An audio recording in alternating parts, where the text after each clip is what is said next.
कृष्ण जी कहते हैं गीता में कि आत्मा जब तक जीवन मरण के चक्र में रहती है, जब तक वो शुद्ध ना हो जाए। कई मरी हुई नदियों को आपने जीवित किया है। ऐसी देश में हजारों नाले हैं जो नदियां हैं, जैसे नाग नाला कहते हैं नागपुर में, जिसके नाम से नागपुर का नाम नागपुर पड़ा। वो नाग नदी है। जब नदी मरती है तो समाज को क्या नुकसान होता है। जी जी जी। और जब समाज का एक व्यक्ति खड़ा होता है तो नदी कैसे पुनर्जीवित होती है। इतने सारे ज़िद्दी दिलों के साथ में आज हमारे साथ में एक ज़िद्दी दिल और जुड़ा है, और इस ज़िद्दी दिल को अगर मैं बात करती हूँ, इन्हें उपाधि दी गई है रिवर मैन ऑफ इंडिया की, और ये कोई बहुत छोटी उपाधि नहीं है, बहुत बड़ी उपाधि है। आज हमारे जो गेस्ट हैं रमनकांत जी, जिन्होंने अपना पूरा जीवन नदियों को समर्पित कर दिया है, उन्हें पुनर्जीवित करने में समर्पित कर दिया है। बहुत सारे स्ट्रगल उनको देखने पड़े। उन्होंने पारिवारिक स्ट्रगल देखा, आर्थिक स्ट्रगल देखा, सामाजिक स्ट्रगल देखा। हर लेवल पे स्ट्रगल देखते हुए भी उन्होंने कभी भी पीछे मुड़कर देखने का नहीं सोचा, क्योंकि उनका ये ज़िद्दी दिल उन्हें मजबूर कर रहा था आगे की तरफ बढ़ने के लिए। तो आज हमारे गेस्ट का हम यहाँ पे स्वागत करेंगे, जिनका नाम है रमनकांत जी। रमनकांत जी, स्वागत है आपका मेरे शो पे, जिसका नाम है द ज़िद्दी दिल शो। और आपकी वो ज़िद हमने कहीं ना कहीं देखी, जिसके लिए आज आप हमारे साथ में हैं। सबसे पहले मैं जानना चाहूँगी कैसे हैं आप? मैं बहुत अच्छा हूँ और आपका बहुत बहुत धन्यवाद कि आपने मेरे जैसे व्यक्ति को अपने पोस्टकास्ट के लिए चुना। नहीं, ये हमारा सौभाग्य है कि आप यहाँ पर हमारे साथ में हैं। नहीं, धन्यवाद धन्यवाद। रिवर मैन ऑफ इंडिया, इतना बड़ा नाम अगर हम यहाँ पर ले रहे हैं आपके, क्योंकि आज आप हमारे साथ में बैठे हैं। संघर्ष, क्योंकि मुझे पता है ये बहुत बड़ा नाम है जिसके पीछे का संघर्ष किसी ने नहीं देखा होगा, तो अगर हम उस संघर्ष के बारे में बात करें तो ये संघर्ष की शुरुआत हुई कहाँ से? देखिए, संघर्ष तो है और बड़ा भी है, लेकिन मैं इसको ये मान के चलता हूँ कि ये समाज के काम में अगर इतना योगदान हो जाए, इतने संघर्ष के बाद हो जाए तो कुछ नहीं है। लेकिन फिर भी मेरे मन में शुरू से ही था कि कुछ समाज के लिए किया जाए जी। तो अक्सर मैं पढ़ाई के दौरान ही 9th-10th में स्केच बनाता था और बहुत सारे बच्चों की मदद करता था स्केच बनाने में, उनके प्रैक्टिकल की फाइलें बना देता था। तो ये रहता था कि समाज के लिए कुछ किया जाए जी। तो अब ये नहीं पता था कि क्या करना है, क्योंकि गांव में ना तो ये पता होता कि पढ़ाई के बाद किधर जाना है। भाई, जब उतने पढ़े हुए पेरेंट्स नहीं हैं तो आप को कौन बताएगा। गांव में कोई ऐसा भी नहीं होता कि गाइड हो कि भाई आप इतनी सारी चीज़ें कैसे करोगे, आपको किस तरफ जाना है। जैसे 10th में फादर ने कह दिया कि साइंस में वो लेना, साइंस जी, मगर हाँ साइंस ले लेंगे जी। तो उसमें अगर फिर 12th में साइंस मैथ लेना, बायोलॉजी मत लेना, मगर साइंस मैथ ले लेंगे। तो 12th कर लिया, फिर मन लेकिन ये था कि कुछ समाज के लिए करना है जी जी। मेरे मामा अच्छी ठीक ठाक पोजीशन में थे एक जगह, तो बोले तेरी नौकरी लगवा देता हूँ। अब वो ज़बरदस्ती लेके मुझे BPL में मुझे लगवा दिया उन्होंने, साहिबाबाद। अब मैं आधे दिन से भग गया वापस, अब मैं फिर गया नहीं। अच्छा। तो बोले वो तो भग गया। अब खूब घर में पिटाई भी हुई कि नौकरी छोड़ आया। और तो लेकिन मन में कहीं ना कहीं अंदर ये हो रहा था कि क्या करूँ जो समाज के लिए हो ऐसा काम जी। तो एक ऐसे ही एक हमारे गुरु थे डॉक्टर अनिल राणा, आज वो इस दुनिया में नहीं है। तो उनसे मैं एक दिन मेरठ आया था किसी काम से किसी के साथ, तो उनसे मेरा परिचय हुआ। तो वो खुद अपनी नौकरी छोड़ करके आए थे और कुछ समाज के काम में लगे हुए थे। तो मुझे उनसे मिलकर लगा कि हाँ, ये व्यक्ति है जो मुझे राह दे सकता है। और मैंने उनसे कहा कि मैं आपके साथ काम करना चाहता हूँ जी। बोले यार, मैं खुद नंगा घूम रहा हूँ, तू और मुझे चिपट जा, मैं तो अपनी नौकरी खुद छोड़ के आया हूँ जी। हाँ, मेरे घर वाले खुद परेशान है मेरे से। अब तू यार अभी बच्चा है और अपना राह देख कुछ कर। मगर नहीं जी, मुझे तो करना है। मैं उनसे जिद कर ली मैंने। बोले तो अभी तो गाँव जा आपने, वो कल आना 10 बजे इस जगह पर, एक फूलबाग कॉलोनी है, वहाँ वो बैठते थे। खैर मैं गाँव चला गया और बड़ा खुश मैं कि कल से मेरा जो मैंने सोचा वो शुरू होगा। अब मैं 10 बजे की बात थी, लेकिन मैं 8 बजे आ गया जी। अब वहाँ तो बंद था वो जहाँ वो बैठते थे ऑफिस में। एक सूरज कुंड पार्क है, उसमें जाके बैठ गया। और वहीं एक बृहस्पति देव का मंदिर है, मैं मंदिर में चला गया। मगर हे भगवान, मेरी ये इच्छा पूरी कर देना, मैं यही काम करना चाहता हूँ। और मैं उस मंदिर में आज भी जाता हूँ जी जी जी। हाँ, तो खैर मैं 10 बजे पहुंचा। बोले भाई देख, तू अपने माता पिता से पूछ के आया? मैं कहा नहीं जी। अच्छा। हाँ, बोले उन्हें कुछ बुरा लगेगा? मैं कहा जी अब जो हो, मैं उनसे क्या आया हूँ कि मैं अब कुछ ऐसा काम करूँगा समाज के लिए। तो वो बोले देख भाई, मेरे पास पैसे तो हैं नहीं तुझे देने के लिए, मगर जी मुझे पैसे नहीं चाहिए, मुझे तो आपके साथ जो भी आप कर रहे हो मुझे अपने साथ ले जाया करो, मैं कुछ सीखता आपके साथ रहूँगा। जुड़ना है हाँ बस। जुड़ना है। जी। बोले ठीक है, तो जब तू इतनी जिद कर रहा है मैं तुझे 1000 रुपये दूंगा महीने के। मैं कहा ये तो बहुत ही बढ़िया, चलो पैसे मिले मेरा खर्चा निकल जाएगा। तो मैं उनके साथ उसमें जुड़ गया। फिर धीरे धीरे मेरठ में रहना शुरू किया। एक मकान कमरा किराए पे लिया, उसमें 800 रुपये किराए पे मिला हो, 200 रुपये बचते थे। कभी कुछ खा लिया कभी नहीं खाया, ऐसी चलता था। लेकिन फील्ड में बहुत काम किया। जी। फिर उनको एक प्रोजेक्ट मिला centre for science and environment से, जो सुनीता नारायण जी का संगठन है, मेरठ के जो जलाशय हैं उनकी स्टडी करने के लिए। जी जी जी। तो उन्होंने मुझे उसमें लगा दिया। मैंने मेरठ के 663 गाँव है मेरठ में, तो लगभग सब गाँव में मैं गया जी। बाइक से। जी। वो पूरी मेरठ की स्टडी की, कितने तालाब हैं, कितने ऊपर एनक्रोचमेंट है, कितनों में पानी है, सब कुछ है। और वो काम जब पूरा हुआ तो मुझे उन्होंने शायद 22 या 23 हज़ार रुपये दिए। अच्छा। हाँ, ये मतलब 3-4 साल हो चुके थे। जी जी। हाँ, इस पूरे प्रोसेस को चलते हुए। वो अलग चीज़ें हैं, कभी रिक्शा में जा रहे हैं पैसे नहीं हैं, वो सब चलता रहा बीच बीच में। जी। हाँ, तो फिर एक उन्होंने छोटा सा ऑफिस बनाया। मैं रात को 2-2 3-3 बजे तक उनकी लाइब्रेरी में किताबें पढ़ता था, जी। और सुबह उठ के फील्ड में निकल जाता था, और शाम को फिर आके उनके ही अपने ऑफिस में सो गया। तो उन्होंने एक झाड़ू पोछे वाला लगाया हुआ था लड़का। मगर जी आप इसको क्यों पैसे देते हो? जी, आप ही कर लीजिए। मैं कर लूँगा। मैंने 1 साल, क्योंकि मैं वहीं सो जाता था, हाँ हाँ। और मैंने अपने मेरे कमरे का भी किराया बच गया, तो मैं लाइब्रेरी में पढ़ा, वहीं सो गया बिस्तर लगा के, और सुबह उठ के झाड़ू मतलब पोछा वोछा से लगा के अपना थोड़ी बहुत देर कंप्यूटर पर काम किया, और फिर फील्ड में निकल गया। जी। तो ऐसा चला लगभग 3-4 साल। तो लेकिन इस दौरान क्योंकि यंग हो रहा था, तो परिवार का दबाव तो शादी का। जी। अब क्योंकि परिवार की इमेज अच्छी थी तो शादी वाले लोग आ भी रहे थे। अब एक दिन तो ऐसा हुआ कि पापा जी का फ़ोन आया कि भाई एक रिश्ते वाले आए हैं, और मैं उन्हें वहाँ भेज रहा हूँ जहाँ तेरा ऑफिस है, और हमने तो हाँ कर दिया, तो बात कर ली है। जी ठीक है। अब मैं उस दिन ऑफिस में ही था, तो वो आए, गेट बजाया उन्होंने। अब मुझे पता था वही है। बोले जी रमन त्यागी से मिलना है। मैं कहा जी वो तो यहाँ है नहीं, फील्ड में गए। आपने मना कर हाँ। दिया उन्हें? मैंने मना कर दिया सीधे। बोले अच्छा, तो उनके पापा जी ने तो बताया था यहीं है। मैं कहा नहीं जी वो सुबह निकल गए। मैं कहा अच्छा। अब उन्होंने बाहर से पीसीओ से गांव में फ़ोन कर दिया कि वो तो है नहीं जी वहाँ। अब वहाँ से मुझे ऑफिस में फिर फ़ोन आ गया, मैंने उठा लिया, अब मैं ही था वहाँ। कहाँ है? मैं कहा ऑफिस में ही। तो उन्हें मना कर दिया उन्हें। अब मैं ना कुछ कहते बने ना कुछ, मैं दोबारा भेज रहा हूँ उन्हें, अब मिले उनसे और ये कर। खैर वो दोबारा आए, बोले मगर मैं ही हूँ, आ जाओ। तो वो खैर अंदर आ गए। बोले भाई साहब आप पहले तो ये बताओ, आप शादी करना भी चाहते हो नहीं करना चाहते? मैं कहा जी मैं करना नहीं चाहता, असली बात तो ये है कि मुझे यही काम करना है। मुझे बंधन महसूस होता है कि मैं बंध जाऊंगा। अब वो भी इतने जिद्दी, तो नहीं जी शादी तो तुमसे ही करनी है अपनी बेटी की। वो पिता थे उनके। मैं कहा जी क्यों उसे धक्का दे रहे हो आप मेरे साथ में, मैं तो बावला आदमी हूँ। बोले तुमने कहीं उतर रखा कमरा? मगर जी हाँ ही, कि तुम वहीं चल के बात करेंगे। मगर चलो। अब मोटरसाइकिल पर आए थे वो भी, हम 3 बैठ के वहाँ चले गए। बोले कितनी सैलरी मिलती है? मैं कहा जी मुझे तो 2000 रुपये मिलते हैं। अब वो समझ रहे थे कि मैं झूठ बोल रहा हूँ, वो समझ गए थे। बोले कोई बात नहीं जी, तुम्हारा घर ठीक है, खाना खा लेगी हमारी लड़की, शादी तुमसे करेगी। मैं कहा अरे तो मान नहीं रहे। मगर खैर वो चले गए बेचारे। मैंने फिर घर में झगड़ा करके मैंने मना कर दिया, मगर मैं शादी नहीं। खैर वो एक अलग विषय था। फिर माता पिता जब थोड़ा सा भावुक से हुए, तो मुझे भी लगा यार ये काम बेकार है अगर माता पिता दुखी हैं। जी जी। हाँ, मगर तो तुम कर लो जहाँ से करनी है। फिर क्या 2007 में शादी भी हो गई।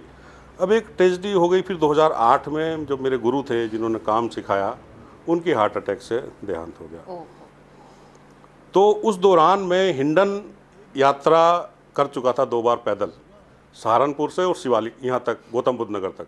ओह। और उस यात्रा के दौरान मैंने एक नक्शा बनाया था हिंडन नदी का, और उस नक्शे को आज भी भारत सरकार इस्तेमाल करती है। अच्छा। हाँ, जी हिंडन नदी का अगर कोई नक्शा है तो वो है। जी जी जी कहाँ कौन सा नाला मिल रहा है, कौन सा गांव है, कौन सी फैक्ट्री, सब उसमें है। जी। तो उसकी टेक्निकल स्टडी की, बहुत सारी स्टडीज़ करता चला गया मैं। फिर एक गांव है मलसिंह वाला पंजाब का, जी। वहाँ बोर्ड लगा दिया था गांव वालों ने कि विलेज फॉर सेल, क्योंकि पानी नहीं था वहाँ। तो उसकी स्टडी करने गया। ऐसी अलग अलग गाँव की स्टडी करके सीखता चला गया, और धीरे धीरे ये काफिला आगे बढ़ता चला गया। आपको समाज सेवा में आना था, तो समाज सेवा में बहुत सारे फील्ड ऐसे हैं जिनको आप चुन सकते थे, आपने पानी का ही मुद्दा क्यों चुना? पानी का मुद्दा मुझे भी समझ में नहीं आया मैंने क्यों चुना। जी। क्योंकि गंगा और यमुना के द्वारा में पानी की कमी नहीं है। हाँ जी। भरपूर पानी आज भी है, जी। लेकिन वह पानी के पोल्यूशन की समस्या है। लेकिन पता नहीं क्यों एक मन के करीब लगा कि अगर पानी बचेगा तो मैं, इसलिए पढ़ने लिखने में मेरा बहुत ध्यान था। जी। तो मैं पुराने ग्रंथ, गीता, ये सब पढ़ता रहता, पानी का महत्व। जैसे उसमें लिखा कि एक सरोवर बनाओ तो आपको 4 धाम यात्रा का फल मिलेगा। जी जी जी। तो अरे आप क्यों मतलब जाते? ये ऐसा हाँ, हमारे गीता में लिखा है? हाँ, ऐसा मेरे ग्रंथों में है। अच्छा अच्छा। हाँ, कि ये अगर आप एक सरोवर बना दीजिए जी। तो आपको 4 धाम की यात्रा का पुण्य मिलेगा। अरे वाह। हाँ। फिर कहते हैं कि एक अगर आप सरोवर को, सार्वजनिक सरोवर को आप गंदा करते हैं अगर, तो आपको मृत्यु दंड की सजा होनी चाहिए। तो ऐसी ऐसी चीजें हमारे उनमें सब में लिखी हुई हैं पानी को लेकर के। मतलब ये हमारे ग्रंथ हाँ, में लिखा हाँ। हुआ है। पानी का इतना ज्यादा महत्व हाँ, है जितना ज्यादा हमारे- महत्व है। जी। आप देखिए ना, वरुण देव की संज्ञा दी है हमने जी। पानी को। जी तो वरुण देव यानी कि पूजनीय है। जी। गांव में देखते थे जैसे किसी की शादी होती है आज भी, तो लोग, घर की महिलाएं टोकरी लेकर के तालाब से मिट्टी निकालने जाती हैं। हाँ जी हाँ जी। तो वो केवल प्रथा नहीं है, वो है कि पानी, हम तालाब हमको पानी देता है तो हमको उसकी सेवा करनी है, तो उसको साफ रखना हमारी जिम्मेदारी है। अच्छा, वो मिट्टी निकालने के पीछे जो प्रथा है हाँ। उसका एक साइंटिफिक अगर लॉजिक अगर हम बिल्कुल। देखते हैं हाँ। तो वो ये है कि आप वो मिट्टी निकाल रहे हैं तो आप एक तरीके से उसको साफ रखने हाँ। में उसको मदद कर रहे हैं। उसका एक रीजन ये है कि मेरे घर में खुशी का माहौल है, जी तो मैं एक अच्छा काम करूं। जी जी जी। तो घर की उस गीत को आप सुनिए, जब वो जी। गीत गाती हुई जाती हैं जी। महिलाएं, एक गीत है वो, तो गाती हुई जाएंगी तालाब पे मिट्टी निकाल के और घर लेके आएंगी। अच्छा अच्छा। हाँ, मतलब जैसे, पहली बार हाँ। मुझे इस चीज का सिग्निफिकेंट मिला हाँ कि जी। क्या रीजन है इसके पीछे। शादी के दौरान जब घुड़चड़ी होती है, हाँ। तो उसकी दादी या उसकी ताई कुएं में गिरने का नाटक करती हैं, अच्छा एक पैर डाल के। अच्छा अच्छा। सिग्निफिकेंस होता है कि मैं कुएं में कूद के मरूंगी। तो दूल्हा कहता है कि ना दादी रुक जाओ, मैं तुम्हारे लिए बहू लाऊंगा। अच्छा। तो कुएं का ये उसको जोड़ा, नहीं कुआं गंदा ना हो जाए, हाँ। आप रुको। तो गंदगी उसमें नहीं डालनी है कुछ भी। ओह ओह। हाँ हाँ हाँ। कुआं पूजन जब बच्चा होता है तो 10 दिन बाद 12 दिन बाद कुआं पूजन होता है। बिल्कुल। हाँ। कुआं पूजन, क्योंकि मेरे घर में खुशी का माहौल है, मैं सबसे पहले किसकी आराधना करूं? अपने जल की, जल्दी। जो मुझे जीवन दे रहा है। जी जी जी। एक नन्हा जीवन आया है हमारे घर में, तो उसकी आराधना मुझे करनी है। तो ये सब चीजें ऐसी हैं जिनको लगता है कि भाई पानी तो जीवन है, बिल्कुल। तो इसी के लिए कुछ किया जाए। तो इस तरह धीरे धीरे हम उस तरफ मुड़ते चले गए। मतलब आज पहली बार रियलाइज हो रहा है कि जिस तरीके से हमारी प्रथाओं को जोड़ा गया है, हमारे जो 5 तत्व हैं उनके साथ में, जिसमें से पानी का महत्व भी बहुत ज्यादा है, कैसे इन प्रथाओं को जोड़ा गया है उन्हें साफ रखने के लिए और उनको पूजनीय बनाने के लिए। बहुत अच्छी बात है ये, आज एक नई बात सुनने को मिली है। ये है। और इसमें ये भी कहते हैं आज लोग, मैं तो आज कहता हूँ उस बात को सबसे, जी। कि हम कोई भी समाज का काम या पानी का काम क्यों करें। जी। एक हर व्यक्ति को इसको समझना चाहिए। कोई बच्चा अगर दुकान से कोई चॉकलेट खरीदे 10 रुपए की, 5 रुपए की, आप दुकानदार को पैसे मत दीजिए, आपसे चॉकलेट छीन लेगा। बिल्कुल। हो सकता है भरा बुरा भी कहे, और या ये भी कहेगा पैसे हैं नहीं, आ जाते हैं चॉकलेट लेने। बिल्कुल। आप प्रकृति से सुबह उठने से लेकर रात तक पानी, भोजन, हवा, कितना सब कुछ ले रहे हैं। सब कुछ। लौटा क्या रहे हैं? प्लास्टिक, कूड़ा, कचरा, गंदगी। तो ये आपका फर्ज नहीं है कि आप लौटाएं। जी और क्यों लौटाएं ये भी मैं बताता हूँ आपको। जी आपका शरीर 5 तत्वों से बना है, जी। उसमें 15 तत्व और जुड़ते हैं। 5 इंद्रियां, 5 ज्ञानेंद्रियां, 5 कर्मेंद्रियां, 20 हो गए। जी। 3 हमारे स्वभाव, ठीक है। अच्छा, बुरा और एक बीच वाला स्वभाव। बीच वाला कैसा? न्यूट्रल। जैसे भीष्म पितामह, हाँ, न्यूट्रल। द्रौपदी का चीरहरण हो रहा था, उनको पता है गलत हो रहा है, लेकिन कुछ चुप नहीं बैठे बोले। थे। हाँ, वो होता तीसरा स्वभाव। जी। ये 23 बन के भी पूरा शरीर नहीं बनता है जब तक उसमें 24 तक चेतना ना हो। बिल्कुल। चेतना कैसे? जैसे जब लक्ष्मण जी मूर्छित हुए तो शरीर तो निडाल था, लेकिन चेतना थी उनके अंदर, वो संजीवनी से वो जीवित हो गए। चेतना क्या है? वो हमारी आत्मा है। जी। जब वो आत्मा निकल जाती है तो शरीर बेकार है, लेकिन जब तक चेतना है, जब तक हम जीवित हैं। और वो कृष्ण जी कहते हैं गीता में कि आत्मा जब तक जीवन मरण के चक्र में रहती है, जब तक वो शुद्ध ना हो जाए, तो वो जब शुद्ध हो जाती है तो परमात्मा बन जाती है। जी। तो परमात्मा क्या है? वही प्रकृति है और वही शिव है। तो अगर आपको प्रभु की, भगवान की सेवा करनी है तो सबसे पहले आपको प्रकृति का काम करना पड़ेगा। जी, जी। तो ये पूरा लॉजिक है जो हमारे ग्रंथ हमको बताते हैं क्यों समाज का काम करें। तो ऐसी बहुत सारी चीज़ें हमको सिखाती हैं। अगर हम अपने समाज से सीखें, पुरानी प्रथाओं से सीखें कि समाज का काम, पानी का काम क्यों हमको करना चाहिए। जी। रमनकांत जी, जैसा आपके बारे में मैंने जितना स्टडी किया उसमें ये भी मुझे पता चला कि कई मरी हुई नदियों को आपने जीवित किया है। कैसे? मतलब पहली बात तो नदियाँ मरती कैसे हैं, और जब हम उनके जीर्णोद्धार या जीवन की बात कर रहे हैं, वो प्रोसेस क्या है? मतलब उसको आप थोड़ा सा एक्सप्लेन कर सकते हैं? सबसे पहले हमको ये समझ लेना चाहिए कि नदियाँ मरी क्यों। जी। जब देश में हरित क्रांति का दौर आया तो सरकारों ने बंजर जमीनों को उपजाऊ बनाने का एक क्रम शुरू किया। अच्छा। तो किसानों को ट्यूबवेल लगाने की परमिशन दी। पहले सरकारी ट्यूबवेल होते थे केवल, उसी से पानी मिलता था किसानों को। जी। ट्यूबवेल लगाने की परमिशन दी तो ट्यूबवेल बढ़ते चले गए। उसमें उस दौरान पलायन भी धीरे धीरे गाँव से कस्बों की तरफ आना शुरू हुआ था रोजगार के लिए। हाँ। कस्बों का साइज बढ़ा, शहरों का साइज बढ़ा, शहर के लोग बड़े शहरों में गए, बड़े शहरों के विदेश चले गए। तो एक क्रम है। तो ट्यूबवेल बढ़े। जब पानी के जो भी साधन बढ़ते हैं तो थोड़ा सा हम दूर हुए अपने तालाबों से, जो पुराने हमारे प्राकृतिक जल स्रोत थे। अच्छा। उनको हमने निगलेक्ट करना शुरू किया। आज आप गांव में जाइए, एक किसान, बहुत कम किसान होंगे जिनके पास 4 पशु हैं, 5 पशु हैं, 2। पहले हर किसान के पास 8-10 पशु होते थे। बिल्कुल होते थे। वो नहाने जाते थे तालाब में, उनके पैरों से तालाब की मिट्टी खूंदती रहती थी, तो तालाब की रिचार्जिंग कैपेसिटी बनी रहती थी। अच्छा। तो पशु खत्म, जी। उसकी क्षमता खत्म। कच्चे मकान थे, बरसात से पहले हर कोई तालाब से मिट्टी निकालने जाता था। जी, जी, जी। दीवार पे लीप दिया, छत पे डाल दिया, बरसात से पहले छत भी नहीं टपकी और दीवार भी पक्की हो गई। तालाब की कैपेसिटी बढ़ गई, वो भी सिस्टम बंद। तो धीरे धीरे तालाबों की कैपेसिटी खत्म होगी। इसके साथ साथ आप देखेंगी गांव में आज शैम्पू, सोडा, सर्फ, ये सब इस्तेमाल होता है। वो सब केमिकल है। हाँ। सब पानी के साथ तालाब में जाता है। जी।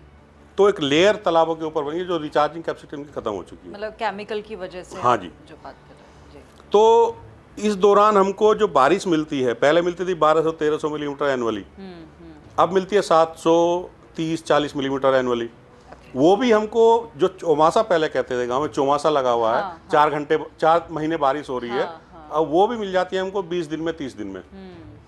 तो बारिश कम हुई, कम समय मिलने लगी, पानी निकालने के साधन बढ़ गए, ट्यूबवेल, बोरवेल, पानी रिचार्ज के साधन घट गए, आबादी बढ़ती चली गई, तो नदियाँ सूखनी शुरू हो गई, जो बरसाती नदियाँ थी।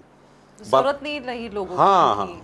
तो नदी का एक नेचर है कि वो सरफेस वाटर और ग्राउंड वाटर दोनों के मिलने से बहती है। ठीक है। तो भूजल स्तर नीचे गया, नदी सूखनी शुरू हो गई। हाँ। इस दौरान जो सीवरेज जनरेट हो रहा था शहरों में, कस्बों में, उनको एक बहाने का साधन मिल गया। इंडस्ट्रियलाइजेशन हो रहा था, उनको बहाने का साधन मिल गया। गौर किसी ने किया नहीं इस दौरान। तो आज देखिए आप, जैसे दिल्ली की साहिबी नदी है, उसको लेकिन आप नजफगढ़ नाले के नाम से जानती हैं। वो साहिबी नदी है। अच्छा, मतलब जो ये नाला बन जो ये चुकी नजफगढ़ नाला है, पहले एक समय पे नदी हुआ करती थी। आज भी राजस्थान से आने वाली साहिबी नदी है। दिल्ली में आने के बाद में वो नाले में कन्वर्ट हो हाँ, जाती आज है। उसको आप नजफगढ़ नाले के नाम से जानती हैं। ऐसी देश में हजारों नाले हैं जो नदियां हैं। जैसे नाग नाला कहते हैं नागपुर में, जिसके नाम से नागपुर का नाम नागपुर पड़ा, वो नाग नदी है। जी। तो ऐसे एक चेंज आया, जिनमें गंदा पानी बह रहा वो नाला हो गया।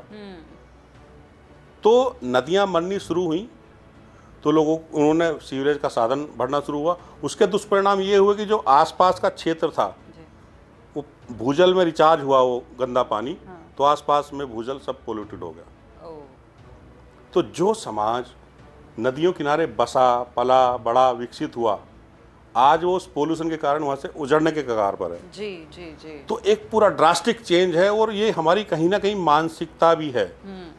ये हम एक तरीके से दिवालियापन है हमारा मानसिक रूप से, कि हम जिन नदियों को पूज रहे थे, जिनके किनारे बस रहे थे, आज वहाँ से हम उजड़ रहे हैं। तो हमारी इतनी पुरानी सिंधु सभ्यता, हड़प्पा, मोहनजोदाड़ो, दजला फरात से लेके और नील नदी, कितनी सभ्यताएं नदियों किनारे बसी, जी जी जी। तो उजड़ी भी अपनी गलतियों के कारण। यही आज हो रहा है।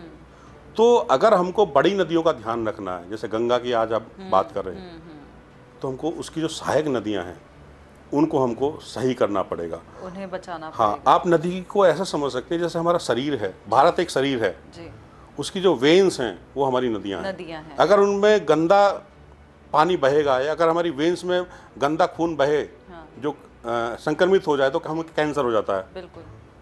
ठीक है ना।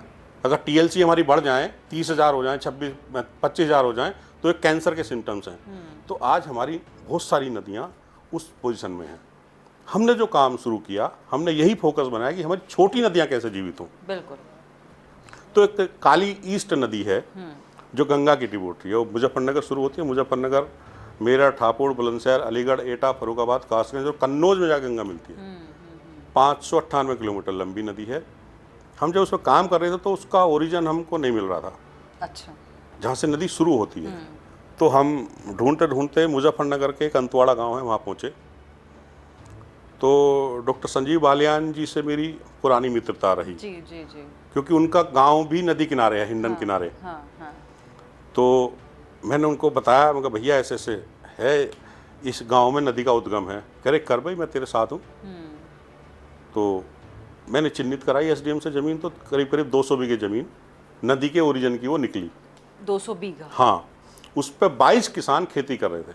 ओह, मैं कह रहे तो खेती कर रहे हैं, और आप पश्चिम यूपी में ज़मीन का मतलब झगड़ा, हाँ। यहाँ तो छोटी छोटी ज़मीन पर कत्ल हो जाते हैं। जी जी जी जी। तो अब एक दिक्कत और है, वो इस चुनाव में भी दिखाया सबको, जातिवाद। तो मैं त्यागी, तो उस गांव में कोई त्यागी नहीं। अच्छा। अब यार बात किससे करूं? जी। हाँ, अब मैं रोज जाऊं, यार ये ज़मीन कैसे छूटे। मैं 3 महीने लगातार जाता रहा, मुझे ना कोई पानी पिलाए वहाँ, और ना कोई पूछे घर में बैठने के लिए। जी। उन्हें सब ये लगता था ये ज़मीन के चक्कर में है। और ये मुझे भी डर लगता था अंदर से, यार ज़मीन का मैटर है, कोई मेरे पे हमला ना कर दे, क्या ना कर दे। जी जी। तो जहाँ वो पेड़ था उद्गम का, मैं वहीं जाके बैठ जाता था। एक दिन एक व्यक्ति आया, उसका नाम मुकेश है, उसको गांव में गोली कहते हैं। तो बोला, त्यागी जी आप रोज़ आते हो यहाँ और बैठ के चले जाते हो, क्या मैटर है? मैं कहा मैटर तो तुम्हें पता है, ये ज़मीन है नदी की, ये यार खाली नहीं कर रहा कोई। बोले मेरा नाम गोली है, और 4 बीघे तो मैंने कब्जा रखी है जहाँ तुम बैठे हो, ये वाली। और मैंने 2 मर्डर भी कर रखे हैं। अच्छा अच्छा। मैं कहा ये सारी बात मुझे क्यों बता रहे हो? तो इमोशनल हो गया। हाँ। बोला त्यागी जी, जब से मैंने ज़मीन कब्जाई है, मेरा सत्यानाश ही हो गया। ओह। मेरे हाथ से 2 मर्डर हो गए, मैं 2 बार जेल चला गया, और उसने मतलब मेरी कोली भर ली। बोले मैं छोड़ूंगा इस ज़मीन को। अच्छा। मुझे लगा मजाक कर रहा होगा। हाँ, ज़मीन कौन छोड़ रहा है? मैं कहा हाँ भाई छोड़ दिए, चलो। खैर मैं उस दिन भी आ गया। उसने मुझे रात को व्हाट्सएप पर फ़ोटो भेजे, अपनी खड़ी फसल पे उन्होंने ट्रैक्टर चला दिया। ओह। उसने फ़ोटो भेजे, मुझे आज भी फ़ोटो है मेरे पास वो, कि त्यागी जी मैंने अपनी ज़मीन खाली कर दी है, आप कल सुबह आ जाओ। मुझे इतना हौसला मिला, मैं वहाँ पहुँचा और मैंने सोचा कि हे भगवान ये क्या कर दिया। तो मैंने उसको फिर मगर चल कहीं चाय पी के आते हैं बाहर, क्योंकि नहीं मेरे घर चलो, घर पिएंगे। मगर चलो, तो फिर मेरे दिमाग में आया, मगर ये एक दुविधा में था, संकट में था, इससे मर्डर हुए, इसे ये लगा कि मैंने एक गलत काम किया, इस वजह से मेरे साथ ऐसा हुआ। फिर मैंने एक पत्र लिखा पूरे गांव के नाम, उसमें सब चीज़ें लिखी, नदी का महत्व लिखा, नदी क्यों ज़रूरी है, ये सब चीज़ें। कुछ ऐसी बातें भी लिखी कि नदी पे अगर कोई कब्जा आएगा तो ये नुकसान उसको होंगे, किसी की शादी नहीं होगी, किसी का बच्चा नहीं होगा। मैंने सब उसमें जो मतलब ये आपने तथ्य हाँ, लिखे या एक अंधविश्वास के फॉर्म में उनके दिमाग हाँ, में मैंने फीड वो करने भी की लिखा कि कोशिश ये की छोड़नी आपने? चाहिए, जब इसको हो सकता है तो किसी को भी हो सकता है। जी जी जी। वो उसको मैंने छपवाया, 1000 पर्चे, और अपने हाथों से घर घर बांटे। फिर तीसरे चौथे दिन एक महिला आई, बोली लाला ये ज़मीन तो हमारे लड़के ने भी कब्जा रखी, तो ये सही कह रहा, तो तुझे रात में दिखाई दी ये नागिन नदी? मैं कहा जी हाँ, सपने में आई मेरे। हाँ। बोली तो मैं उससे बात करूंगी, ज़मीन छोड़ा है। ऐसे करते करते अगले 3 महीने में सारी ज़मीन सब किसानों ने छोड़ दी। आपने 22 लोगों से, हाँ। 22 किसानों से आपने वो ज़मीन हाँ, छुड़वाई है? सारी ज़मीन छोड़ दी, चिन्हित हो गई ज़मीन। डीएम थे राजीव मिश्रा जी। मैं खुश होकर उनके पास गया, मैं कहा वो सारी ज़मीन खाली करा दी है, उस पर झील बननी है। मैंने फिर मंत्री जी से भी कहा, तो डीएम बोले यार ये तो बहुत बड़ा प्रोजेक्ट है, लखनऊ जाएगा, पास होगा, ये होगा। मगर ये फिर तुम्हारा ट्रांसफ़र हो जाएगा। खैर एक फिर खतौली का एक व्यक्ति मिला, मस्तराम नागर, वो मिट्टी का ही काम करता था जी। मैं कहा भाई हमारे यहाँ झील बना दे, हम पे पैसे तो हैं नहीं, ना तुझे कुछ हम देंगे ना लेंगे। बोले जी मुझे परमिशन करा दो, डीएम से मैं कर दूंगा। मैं उनको डीएम के पास ले गया, डीएम ने उनके नंबर लिखे। मगर यार ये इलीगल कुछ काम नहीं है, एनजीटी का ऑर्डर है। मैं एनजीटी का ऑर्डर भी ले गया था। जी जी जी। मगर समाज के हित के लिए अगर आपको तालाब की मिट्टी निकालनी है, भराव में यूज कर लो, किसान उसको कर सकता है। मगर ये आपकी कहीं कलम भी नहीं फंस रही है, एनजीटी का ऑर्डर है, आप इस तरह से यहाँ कर सकते हो। तो उन्होंने उसको किया। उस व्यक्ति ने 2-3 महीने वो सारी मिट्टी निकाल के वहाँ झील बना दी। मतलब पूरा? हाँ, जैसे ही बरसात हुई वहाँ 10 से 15 फीट पानी खड़ा हो गया। हाँ।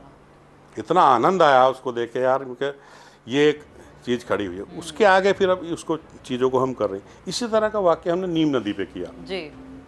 नीम नदी हापुड़ से बहती है। हाँ हाँ। वो दत्याना गांव है। वहाँ एक दूसरा संकट खड़ा हो गया, वो त्यागियों का गांव। अब वो सब मेरे पे सिफारिश लगाएं कहीं से, भाई तू तो अपना ही है, भाई तू हमारी ज़मीन क्यों खाली करा रहा है, ये है वो है। वहाँ 100 बीघे ज़मीन थी, वो भी हमने ऐसी खाली कराई सब। वहाँ भी झील बनाई। वहाँ तो मंत्री जी भी आए थे, स्वतंत्र देव सिंह, जल उत्सव बनाया था हमने वहाँ। जी जी जी। उसको माननीय प्रधानमंत्री जी ने अपनी मन की बात में भी बोला उस विषय को। अच्छा। और उसको देख करके हमको बहुत फ़ोन सीडीओ के भी, हमारे यहाँ भी शुरू करो, हमारे यहाँ भी शुरू। तो ऐसे नदियों का काम हम धीरे धीरे आगे बढ़ा रहे हैं। और अब इस समय हम करीब करीब 40 से 50 नदियों पर टेक्निकल सपोर्ट भी कर रहे हैं। जी जी। इसी तरह हमने हिंडन नदी का जो ओरिजिन है, उसका ओरिजिन मानते थे कि ये पुरकटांडा गांव है, एक सहारनपुर वहाँ से है। लेकिन जब हमने सैटेलाइट मैपिंग में देखा तो वो शिवालिक में जंगल में है। अच्छा। हम 8 किलोमीटर पैदल चल के गए। फिर डीएम कमिश्नर सबको लेके गया मैं पैदल, उसकी एक वीडियो भी है। जी जी जी। एक उसको ओरिजिन को खोजा। फिर यहाँ डीजी थे नमामि गंगे के उस समय, यूपी सिंह। हाँ हाँ। तो मैंने उनको आके बताया, उनको फिर मैंने उन्हीं के कंप्यूटर में खोल के दिखाया, मैं कि ऐसे यहाँ। अब उसी के आधार पर वो योजनाएं बन रही है। तो ये नदियों का जो काम है, ये इस तरह से आगे अब बढ़ रहा है धीरे धीरे। इसी को लेकर के हम थोड़ी सी चीज़ें और आगे बढ़ा रहे हैं। लोगों में चेतना आ रही है। मतलब आपने इतना काम किया है, नदियों का पुनर्जीवन देने का काम किया है, जैसे जिस तरीके से आपने कहा कि 22 किसानों ने अपनी ज़मीन छोड़ दी वहाँ पे, और भी जगह आपने करवाया। तो ग्राउंड लेवल पे आपको ऐसा लगता है कि लोगों में खुद में स्वयं में चेतना आई है इन सब चीज़ों को लेकर? देखिए, जब हम 2001-2 में किसी से बात करते थे कि पानी की कमी है, करना चाहिए, तो लोग नहीं मानते थे, मजाक करते थे कि अरे यहाँ का बहुत पानी कुछ नहीं। लेकिन अब मैं ये देख रहा हूँ समाज के लोग भी, ऑफिसर्स भी, जो नए ऑफिसर आ रहे हैं, आईएएस आईपीएस बन के आ रहे हैं, एक अलग सी जागृति है। अब ये मानने लगे कम से कम, हाँ संकट तो है। अच्छा, मतलब एटलीस्ट उन्होंने मानना शुरू कर दिया कि संकट तो है। हाँ। अब जैसे दिल्ली की न्यूज़ देखते हैं, अरे यार पानी टैंकर पर चढ़ गए, पाइप घुसा रहे हैं, उसमें पानी नहीं है। अरे यार संकट तो है, आने वाले समय में यहाँ दिक्कत हो सकती है। तो ये एक्सेप्ट करना, मान लिया कोई बीमारी है हमारे शरीर में, उसको डॉक्टर बता दे हाँ ये बीमारी है, अगर इग्नोर करोगे तो बढ़ती जाएगी बिल्कुल। लेकिन अगर आप ये मान लो हाँ बीमारी तो है, अब इलाज किससे कराना और कैसे कराना वो हमको देखना है। तो इलाज के लिए सरकार भी है, सरकार अपने तरीके से प्रयास कर रही है, लेकिन इसमें समाज का योगदान बहुत बड़ा है। समाज का योगदान इसलिए बड़ा है क्योंकि अगर किसी भी काम में स्थायित्व लाना है तो समाज के बिना नहीं होगा। बिल्कुल। सरकार अपने प्रयास करती है, सरकार बहुत अच्छे प्रयास करे, जैसे माननीय प्रधानमंत्री ने नमामि गंगे बनाया। जी। तो नमामि गंगे विजन कोई छोटा विजन नहीं है, एक बड़ा विजन है, बहुत पैसा खर्च हो रहा है, लेकिन समाज जब तक नहीं जुड़ेगा, जब तक वो स्थायित्व नहीं आएगा। बिल्कुल। मान लिया कोई और मंत्री बन जाए, उनका विजन नहीं हो ऐसा, तो कैसे बात बनेगी? अगर समाज जुड़ा हुआ है तो चीज़ चलती रहेगी। जी। तो इसीलिए समाज का जुड़ना जरूरी है, और हमारा वही प्रयास है किसी भी सामाजिक कार्यकर्ता का, संस्थाओं का, ये प्रयास नहीं होना चाहिए कि मैं सारे काम कर दूंगा। बिल्कुल हम एक सहयोगी के रूप में हैं। अगर कहीं गलत हो रहा है उसको इंडिकेट करें, जी। अगर कहीं मदद कर सकते हैं सरकार की उसको मदद करें। एक गाली देने का चलन खत्म होना चाहिए बिल्कुल कि ये ऐसा हो रहा है जी, वैसा। अरे आप क्या कर रहे हो? आप समाधान का हिस्सा बनिए ना। बिल्कुल आप समस्या क्यों पैदा कर रहे हो? समाधान का हिस्सा जिस दिन समाज बनना शुरू कर देगा, समस्या खत्म होती चली जाएगी। जी जी जी, बिल्कुल सही कह रहे हैं। ये आपने बिल्कुल सही कहा है, क्योंकि सरकार अपने काम कर सकती है, लेकिन अगर सरकार को भी समाज का सपोर्ट ना मिले तो मुझे नहीं लगता कि जिस स्पीड में या जिस गति से वो चीज़ आगे बढ़नी चाहिए वो कभी बढ़ पाएगी या कभी स्थापित भी हो पाएगी। जी जी। एक आपकी बहुत अच्छी कहानी मेरे ध्यान में है पांडवों से रिलेटेड, वो अगर आप शॉर्ट में अभी सुना मैं सकें तो। असल में वो कहानी क्या, वो एक सत्य है। जी वो सत्य फिट बैठता है जब आदमी पानी का काम करने चलता है। जैसे जब पांडवों को वनवास हुआ तो 1 वर्ष का अज्ञातवास भी हुआ था। जी तो 12 वर्ष का वनवास तो उन्होंने काट लिया। 1 वर्ष के अज्ञातवास में वो राजा विराट के यहाँ जाके छुप गए, जी भेष बदल के 5 लोग। द्रौपदी भी 6, वो सब वहाँ चले गए। तो भाई बड़े परेशान थे कौरव। शकुनी सबसे ज़्यादा परेशान थे। भाई वो लौट आए, अगर अज्ञातवास में नहीं ढूंढ पाए उनको तो सारा राजपाट देना पड़ेगा। जी लेकिन अगर ढूंढ लिया तो दोबारा से वनवास और अज्ञातवास झेलेंगे वो। जी जी जी तो एक दिन चर्चा में जब 11 महीने बीत गए तो शकुनी ने दुर्योधन से कहा भी ये पता लगाओ यार, वो क्योंकि जहाँ भी 5 होंगे कोई अच्छा ही कर रहे होंगे, तो ये पता लगाओ किस राज्य की समृद्धि बढ़ी है पिछले 10-11 महीने में। तो दुर्योधन ने दिमाग घुमाया, भाई हाँ राजा विराट ने कुछ संधियाँ की हैं दक्षिण के राज्यों के साथ, तो ये तो है। बोले तो कोई भी कर सकता है, ये तो कोई नॉर्मल सी बात है, जहाँ कुछ किसी के साथ जुड़ना हो तो संधि करता है व्यक्ति, और कुछ खोजो। तो उसने कहा कि अभी पिछले महीने राजा विराट ने 100 नए जलाशय बनाने का आदेश दिया है। तो शकुनी चतुर्बुद्धि तो था, उसने कहा वो वहीं है।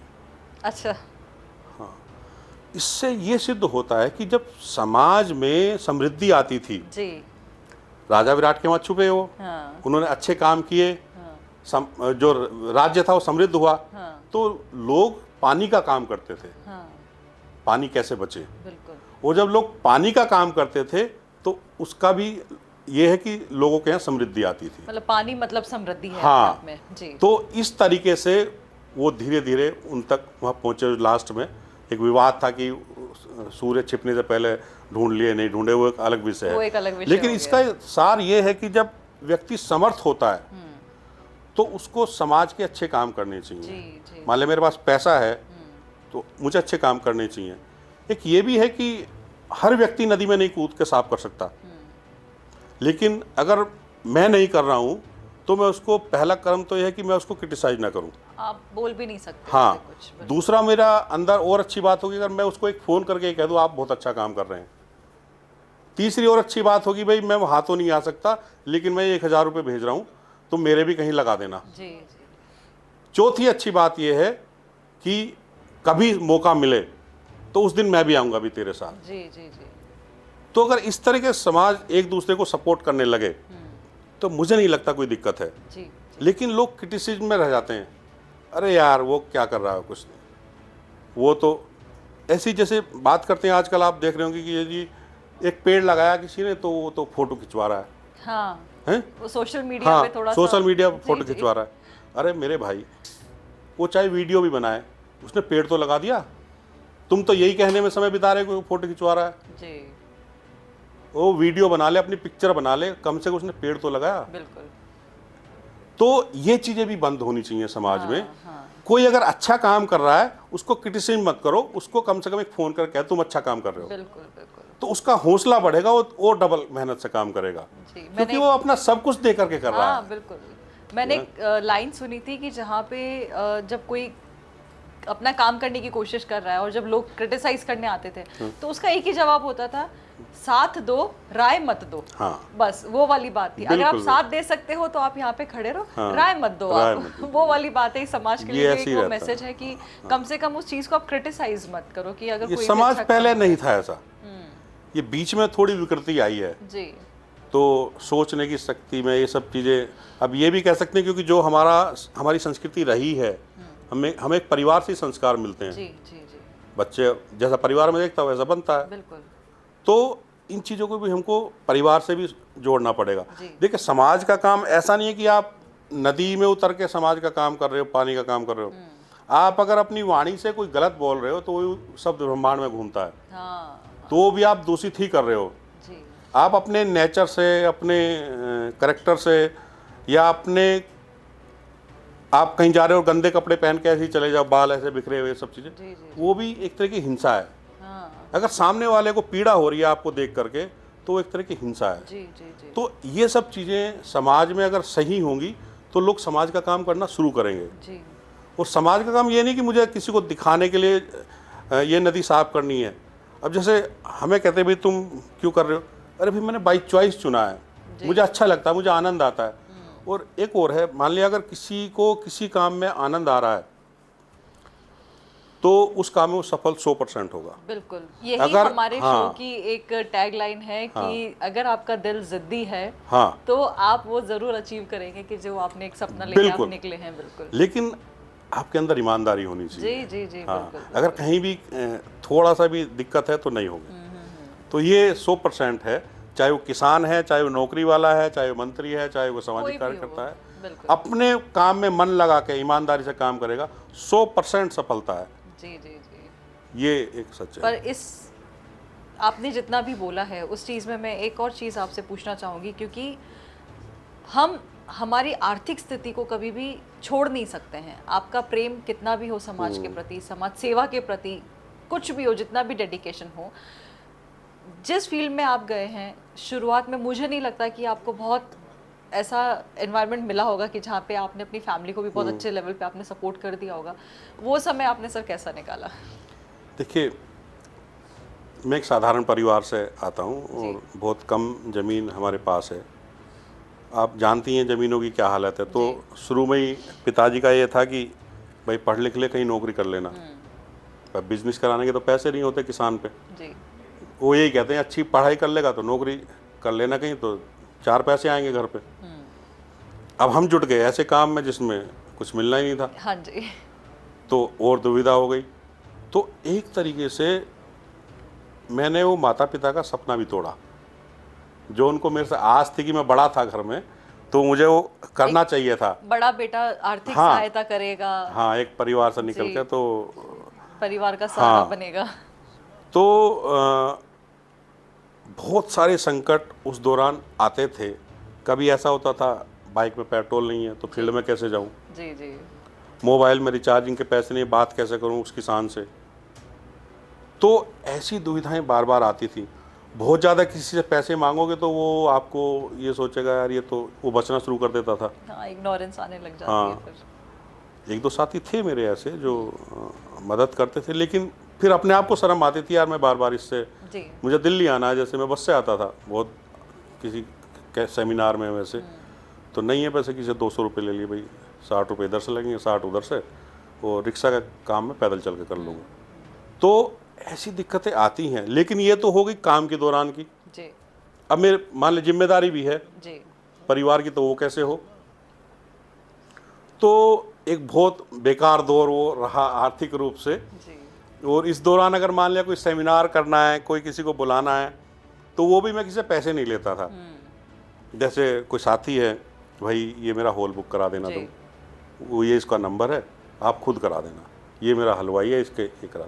क्योंकि जब आप पैसा ले लेंगे, भले ही आपने ज़्यादा खर्च कर दिए, लेकिन कहीं ना कहीं दूसरे के मन में ही रहता है शायद बचा लिए होंगे। बिल्कुल। तो ये चीज़ें मुझे क्लियर रही शुरू से ही, कि क्योंकि मेरा टारगेट ये था कि समाज को ये ना लगे कि मैं कुछ गलत कर रहा हूँ। जी तो आर्थिक कठिनाइयाँ थीं। इस पूरे दौर ने, जो पिछले 22-23 साल का दौर है, इस दौरान हर कोई चाहता अभी जैसे नई शादी होती है कहीं घूमने जाएं या समय दें परिवार को, और ये सब चीज़ें। हमारा वही शादी के बाद भी नदी में घुस रहे हैं, नाले में घुस रहे हैं, तालाब साफ कर रहे हैं। तो वो कभी कभी लगता था, बैठ कर सोचते थे कि भाई अच्छा यार ये वाला 4-5 साल मैंने ऐसे गुजारने चाहिए थे, लेकिन यार ये भी ख़राब हो गए, ये दोबारा तो आएंगे नहीं। लेकिन एक दृढ़ निश्चय था अंदर से। कभी जब बहुत निराशा होती थी तो मैं ऊपर वाले को याद करता था, मैं कहा क्यों डाला मुझे इस काम में, या तो इससे निकालो, उबारो। बिल्कुल तो मुझे उभारा जाता था। जी। अब जैसे मैं आपको बताऊं कि 2009 में मुझे में ईमेल आता है कि इस्तांबुल में वर्ल्ड वाटर फोरम हो रहा है जी। और क्या आप इसमें आने के इच्छुक हैं, कुछ प्रेजेंट कर पाएंगे। एक मेल मुझे आया तो मैंने देखा, मैंने उनको अपना एक आइडिया भेजा कि मैं ये कर सकता हूँ। उनका अगले दिन फिर आ गया कि आप आइए। मैं उससे पहले कभी जहाज़ में बैठा ही नहीं। 2009 की बात हाँ। है। हाँ। तो मेरा पासपोर्ट बनवाया, मैंने वीज़ा अप्लाई किया, उनका लेटर आ गया था, जब सब कुछ हो गया, दिल्ली में ही आके किया था किसी के माध्यम से, और टिकट विकट सब हो गया। और मेरा भाई मुझे छोड़ने आया गाड़ी से, रात की 2-3 बजे की फ़्लाइट थी, तो 12 बजे मुझे 11 बजे छोड़ के, और वो जैसे ही मैं मुझे भी नहीं पता अंदर होगा क्या, मेरे एजेंट ने बता दिया था कि अंदर ऐसे फार्म भर देना और ऐसे फ़्लाइट होगी और एक बैग था और ये होगा वो होगा। अब जब मुझे छोड़ मैं अंदर जा रहा था तो वहाँ से तो हटना होता है। अब वो रोने लगा कि भैया तू तो वहाँ जा रहा है। अब वो घर नहीं गया, वो पार्किंग में गाड़ी में सो गया कि जब जहाज़ उड़ेगा जब जाऊँगा। मुझे बाद में पता चला जब मैं आया वहाँ से। तो खैर मैं अंदर गया, मैं पूछ पाछ के फार्म वार्म भरे बैठ गया। बोले बैग अपना इसमें आप लगा दो, ये पहले इस्तांबुल जाएगी फ़्लाइट और वो दुबई। और मैं कहा दुबई क्यों जाएगी, अब मुझे इतना भी नहीं पता अंदर कि कनेक्टिंग फ्लाइट हाँ, होती हाँ। है और वो सब कुछ। बोले उसमें, मैं कहा यार मेरा बैग उन्होंने नहीं चढ़ाया उसमें दूसरे वाले में। बोले सब अपने आप हो जाएगा। खैर मैं दुबई उतरा जी, मेरी आंख फटी रह गई, मैं कहा इतना बड़ा एयरपोर्ट भी होता है। हाँ, अब मुझे पता नहीं किधर जाना है। खैर पूछ पाछ के मैं इस्तांबुल पहुंच गया और 1 हफ्ता वहाँ रह करके उस कॉन्फ्रेंस को अटेंड करके, उस समय डॉक्टर सैफुद्दीन सोज वाटर रिसोर्स मिनिस्टर थे, जी। वो मुझे वहाँ मिले उस कॉन्फ्रेंस में। जी। मैं जब वापस दिल्ली आया तो मेरा जो नज़रिया था बदल गया। इतना बदल गया कि यार हम तो कुएं के मेंढक हैं। हाँ। मैं क्या कर रहा था, मैं ये सोचने लगा कि जैसे बता नहीं वो देश है, अब ये कल्पना होगा जब हमने देखा नहीं, जी। तो कि ऐसे भी काम हो सकता है। जी। जी।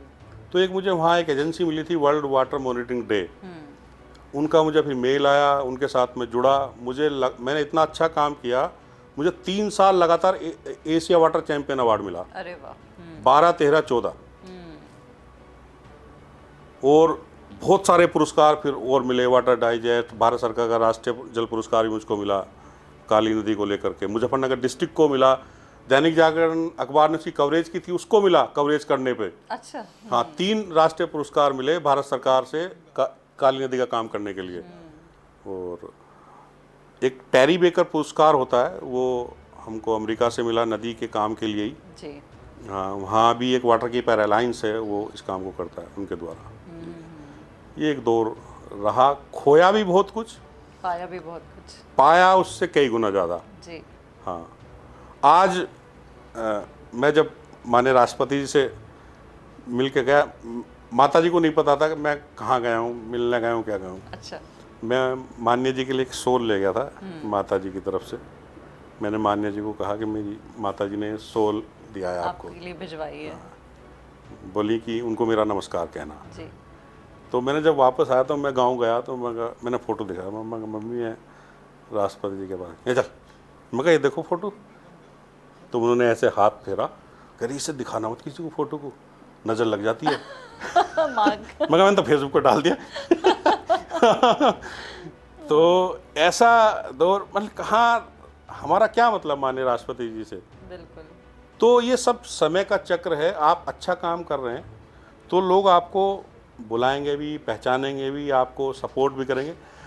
संकट का दौर या कठिनाइयों का दौर, आर्थिक रूप से कह लीजिए, सामाजिक रूप से कह लीजिए, सब आता है। जी। जी। इसको पार करना चाहिए अगर आपके पास दृढ़ निश्चय है। जी। ये तो होता है। ये जी। जी। किताबें आपने लिखी है काफ़ी नदियों को लेके, तो क्या महत्व है इन किताबों का कि किस तरीके से ये किताबें समाज में एक नई जागरूकता लेकर आ सकती हैं? देखिए, जब आदमी समाज में काम करता है तो उसके बहुत सारे विचार बनते हैं कि अगर ये काम इस तरीके से और बेहतर हो सकता है। जी। तो वो विचार अगर आपका डॉक्यूमेंट हो जाए तथ्यों के साथ, तो वो आपकी एक पूंजी बन जाती है। जी तो अगर वो विचार अच्छा है, वो डॉक्यूमेंट हो गया है, कोई उसको पढ़ेगा तो उसका उस पर असर हो सकता है। जी तो इस मकसद से मैंने उन किताबों को लिखा है। जैसे मेरठ के कुछ ऐतिहासिक सरोवर की बात की है मैंने, तो उनको डॉक्यूमेंट किया, उनकी हिस्ट्री क्या है, रामायण कालीन, महाभारत कालीन, मुगल कालीन, वर्तमान में क्या स्थिति है, जी और उनमें से कुछ को रिवाइव भी किया है। जैसे द्रौपदी घाट है, या गांधारी सरोवर है, या जरत्कारु ऋषि का तालाब है, जी या आपका शकुंतला का तालाब है। तो ऐसे रिवाइव भी किए हैं।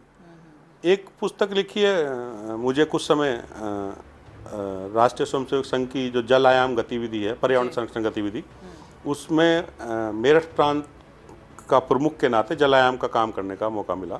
तो एक संदर्शिका बनाई कि एक व्यक्ति गांव में पानी का काम कैसे शुरू करे। जी पानी की जानकारी, रेन वाटर हार्वेस्टिंग, नदी और तालाब, उनकी चारों की जानकारी, और उनको रिवाइव करने का काम कैसे शुरू करना, वो सब।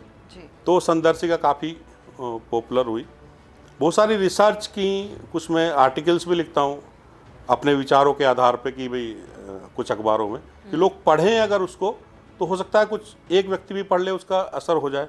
तो इस मकसद से डॉक्यूमेंट किसी को भी करना चाहिए, अगर किसी भी फील्ड में है व्यक्ति और उसके लिए उसके पास कोई अच्छा विचार है तो उसको डॉक्यूमेंट करना चाहिए। जी जी जैसे एक विचार है कि हमको, मैंने उत्तर प्रदेश के जो जल शक्ति मंत्री हैं स्वतंत्र देव सिंह जी, उनको मैंने विचार दिया कि एक यूपी की रिवर पॉलिसी बननी चाहिए कि हमारी नदियाँ कैसी हों।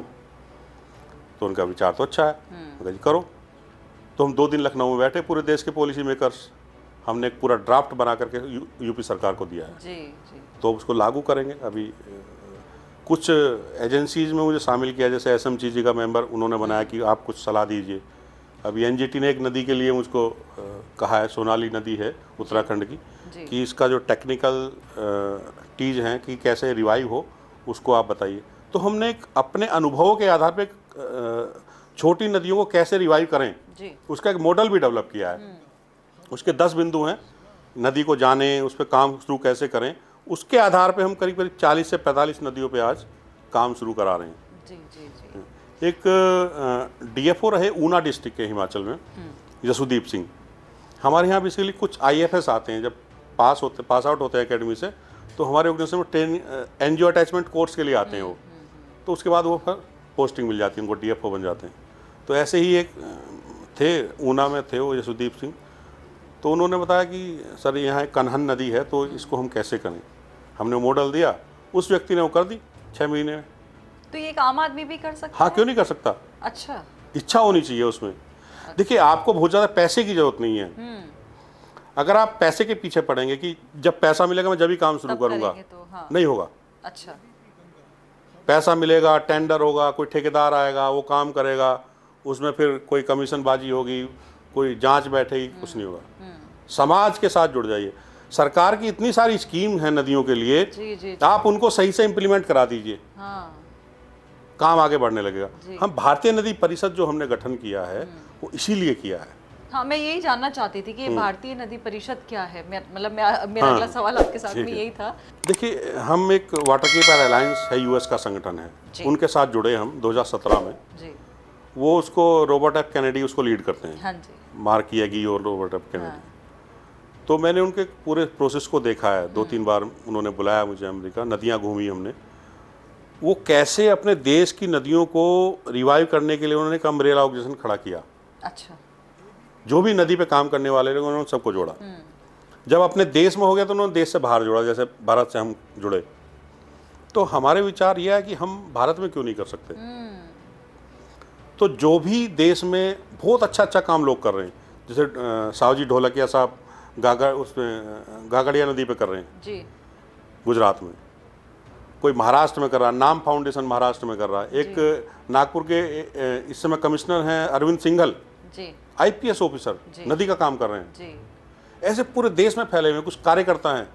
तो ये काम एकजुट कैसे हो। जी जैसे हमको काली नदी में कुछ समस्या आई काम करने में, नीम नदी में आई, उन समस्या को दूर और व्यक्ति के लिए कैसे करें। तो ये एक ऐसा संगठन है कि जो समाज का काम है उसको सरकार तक पहुंचाया जाए, जी सरकार की योजनाएं नदियों को लेकर समाज तक जाएं, और जो उनको मदद चाहिए टेक्निकली वो भारतीय नदी परिषद दे। इसमें एक टेक्निकल टीम है पूरी, उसमें देश के नामी गिरामी नदियों के एक्सपर्ट हैं, एक एडवाइजरी टीम है, एक टीम है पूरी जो काम करेगी, और एक नदी दर्शन पोर्टल है जी। जो पूरे भारत के नदी तंत्र को समझने में मदद करेगा। कोई रिसर्चर है, कोई पीएचडी कर रहा है, मुझे केरल की इस नदी के बारे में जानना है, आप नदी दर्शन पोर्टल पर जाइए, मैप भी, उसका पूरा कैचमेंट एरिया, कौन लोग काम कर रहे हैं, क्या क्या समस्याएं, सब आएंगे। जी जी जी जी। तो इसमें GIZ एक जर्मन ऑर्गेनाइजेशन है, वो भी हमको साथ में सपोर्ट कर रहा है इस पूरे प्रोसेस को बनाने में। इसी को लेकर के हम माननीय राष्ट्रपति जी से मिले थे 28 दिसंबर को, उनको पूरा हमने प्रोसेस बताया, बहुत खुश हुई, कह रही ये काम होना चाहिए क्योंकि नदियों का पे संकट है, ये काम आगे बढ़ना चाहिए। तो भारतीय नदी परिषद आने वाले समय में जब हम 5 साल बाद पीछे मुड़ के देखेंगे तो एक बड़ा स्ट्रक्चर बन जाएगा और देश में नदी के काम करने वाले लोगों को सपोर्ट करेगा। जी। एक उद्देश्य ये भी है कि जब माननीय प्रधानमंत्री ने एक वाटर विजन पेश किया 2047 का, कि भारत 2047 में पानी का संकट भारत में ना रहे, ऐसी एक परियोजना है। हमने भी उसका लक्ष्य तय किया भारतीय नदी परिषद का कि 2047 में जब आज़ादी के 100 वर्ष पूरे हों, भारत की नदियाँ निर्मल और अविरल बहनी चाहिए। तो उसको लेकर के जो भी काम हमको करने पड़ेंगे वो हम करेंगे इसके माध्यम से, और समाज का बहुत सपोर्ट मिल रहा है, सब लोग जुड़ रहे हैं। जो नमामि गंगे के पुराने DG हैं 2-3, वो सब हमारे साथ जुड़े हैं, जो साधु संत हैं, कार्यकर्ता हैं, रिसर्चर हैं, सब लोग इसमें साथ आ रहे हैं। एक कहानी और जिसका नाम है, एक फिल्म की कहानी, मतलब मैं बात करूंगी आपसे कि जिसका नाम है एक अंक। ये एक अंक क्या है, उसके बारे में मैं जानना चाहूँगी। एक अंक एक बॉलीवुड मूवी है जो पहली ऐसी मूवी है जो नदी संरक्षण के विषय को लेकर के बनी है, और ये मूवी आपके ऊपर बनी है। हाँ, एक इसके जो डायरेक्टर हैं डॉक्टर प्रभात कुमार जी, वो झारखंड के रहने वाले हैं जी। तो वो कहानी ढूंढ रहे थे, तो मेरे से उनकी मुलाकात हुई। तो जब मेरी कहानी उन्होंने सुनी तो बोले यही तो मुझे बनाना है। तो उन्होंने बॉलीवुड मूवी पूरी बनाई है, एक अंक उसका नाम है। उसके गाने भी, एक गाना सोनू निगम ने गाया है, एक पलक मुच्छल ने गाया, एक पापोन ने गाया है। तो उसकी शूटिंग भी पूरी झारखंड में हुई है जी। और बहुत अच्छी मूवी है, संदेश देने वाली मूवी कि एक जब नदी मरती है तो समाज को क्या नुकसान होता है। जी, जी, जी। और जब समाज का एक व्यक्ति खड़ा होता है तो नदी कैसे पुनर्जीवित होती है जी। तो उसके पीछे कैसे समाज चलता है। तो ये उस मूवी का संदेश है कि प्रकृति ही सब कुछ है। वो अभी जल्दी ही रिलीज होगी। तो युवाओं के लिए क्या कहना चाहेंगे आप इस चीज़ पे? देखिए, युवाओं के लिए ये है कि वो एक टारगेट फिक्स करें। जी। देखिए, जीवन सबको जीना है, उसको मूल्यवान कैसे बनाना है, जी जी। ये एक सोच होनी चाहिए कि आपको 10 से 5 की नौकरी करके आगे सो जाना है टीवी देख के, या कुछ समाज को दे के जाना है। आज औसत आयु 60-65 साल है किसी भी व्यक्ति की, कुछ पढ़ाई में बीत गई, कुछ वैसे बीत गई। तो आपने समाज को क्या दिया?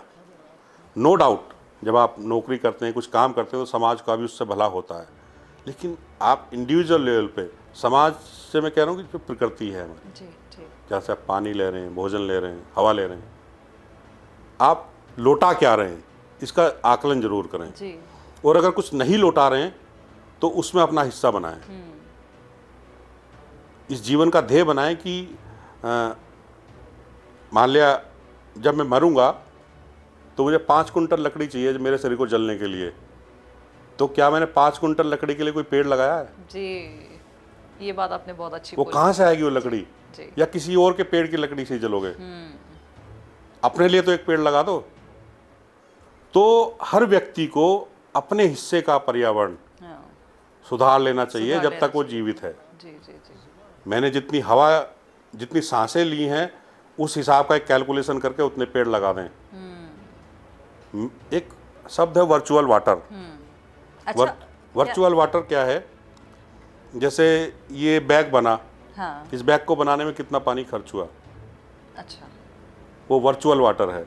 मतलब जो जिस भी किसी काम में ये, जो हाँ, ये काम में सोफा आ रहा है, ये हाँ। कैमरा है, इनको बनाने में कितना पानी खर्च हुआ, वो वर्चुअल वाटर है, उसको जो दिख नहीं रहा है। हाँ। तो उस वर्चुअल वाटर को भी कम करने के लिए अपनी जो ज़रूरतें हैं उसको उनको कम कम करें। करें। ये भी आपका योगदान है। आप रोज़ बहुत सारा चीज़ों में ना घुसें। तो जिस भी तरीके से आप प्रकृति की मदद कर सकते हैं, उसको संवार सकते हैं, उसकी आराधना कर सकते हैं, जी, वो उस क्योंकि तरीके से पानी करनी चाहिए। आनंद है, उल्लास है, उमंग है और पानी पूजनीय है। बिल्कुल। तो अगर आप सेवा कर सकते हैं, पानी की करें। तालाब बना सकते हैं, बनाएं। कोई नहीं बना सकते, जो बना रहा है उसको फ़ोन कर दें। फ़ोन भी नहीं कर सकते हैं, उसके पास चले जाएं। उससे भी आगे बढ़ना चाहते हैं, कुछ आर्थिक मदद कर दें। मतलब किसी और भी फॉर्म कुछ भी में नहीं कर सकते, कम से कम उसको उसकी आलोचना ना सपोर्ट कर दे करें, बस, उसकी सही बात आलोचना है। ना करें हाँ, हाँ। जो अच्छा काम कर रहा है। तो अपने आप को आदर्श अगर बनाना है तो प्रकृति को जरूर पूजना पड़ेगा, उसका काम जरूर करना पड़ेगा। सच में रमनकांत जी, आंखें खुल गई हैं आज तो, जिस तरीके से बातें आपने बताई हैं और जिस तरीके से आपने काम किया है, नदियों के लिए काम किया है, क्योंकि हर चीज़ हम प्रकृति से ले रहे हैं, बदले में हम क्या दे रहे हैं उन्हें, उसका आंकलन आज तक हम में से किसी ने शायद नहीं किया होगा। बहुत अच्छा लगा आज आपके साथ में इतनी सारी बातों पे चर्चा करके। मैसेज जो आपने दिया है युवाओं को वो भी बहुत अच्छा लगा कि किस तरीके से, मतलब एक छोटा सा एक विचार हमारे मन में ज़रूर होना चाहिए कि जब हम प्रकृति से इतना कुछ ले रहे हैं तो बदले में उतना नहीं, क्योंकि हमारी इतनी हैसियत नहीं है कि प्रकृति को हम उसके लेवल का दे सकें, लेकिन एक छोटा सा ही एक इनिशिएटिव ज़रूर लें। 5 तत्व से हमारी शरीर बनी है और कहीं ना कहीं उन 5 तत्वों में से कहीं पे भी अपना योगदान जहाँ पर दे सकते हैं वो ज़रूर देना चाहिए। बहुत अच्छा लगा आज आपके लिए, बहुत बहुत दिल से धन्यवाद कि आपने हमें अपना इतना समय दिया। बहुत बहुत आपने आपका धन्यवाद कि आपने मुझे मौका दिया इन बातों को कहने का। जी बेसिकली ये आपका योगदान है जी प्रकृति के लिए, जी क्योंकि अगर इन बातों को सुनकर के किसी एक व्यक्ति पे असर पड़ जाए जी तो वो पुण्य आपके खाते में जाएगा। बिल्कुल। तो मैं इसीलिए कहता हूँ कि हर व्यक्ति का कहीं ना कहीं योगदान है। जी जी जी तो वो पूरा चलता रहे ऐसे। चलिए, आपको बहुत बहुत शुभकामनाएं उस जी मूवी जी के लिए। धन्यवाद।